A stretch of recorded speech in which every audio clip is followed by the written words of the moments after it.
बिस्मिल्लाह वस्सलातु वस्सलामु अला रसूलिल्लाह। अगर कोई आदमी हालत एहराम में मर जाए तो उसका कफन क्या उसको दिया जाएगा, यही चादरें उसके लिए इसके कायम मकाम हो जाएंगी। और जो उसने गुस्ल किया है एहराम पहनने से पहले, क्या वो गुस्ल इसके कायम मकाम होगा?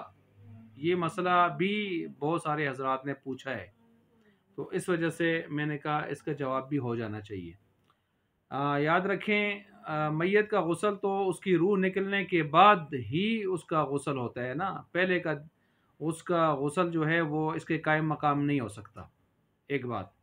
दूसरी बात ये है कि दो चादरें जो उसने पहन रखी हैं, बेशक ज़ाहिरी एतबार से वो कफन के मुशाबे मुशाबे हैं, लेकिन इसके बावजूद उसको उनको कफन शुमार नहीं किया जाएगा, बल्कि इसके मरने के बाद, चाहे हालत एहराम में, एहराम हज का था या उम्रे का था, ये शख्स मरा है एहराम की हालत में, तो इसको बाकायदा आम इंसानों की तरह ही, यानी गैर मुहरिम की तरह ही इसको गुस्ल दिया जाएगा और इसको बाकायदा सुन्नत के मुताबिक कफन दिया जाएगा।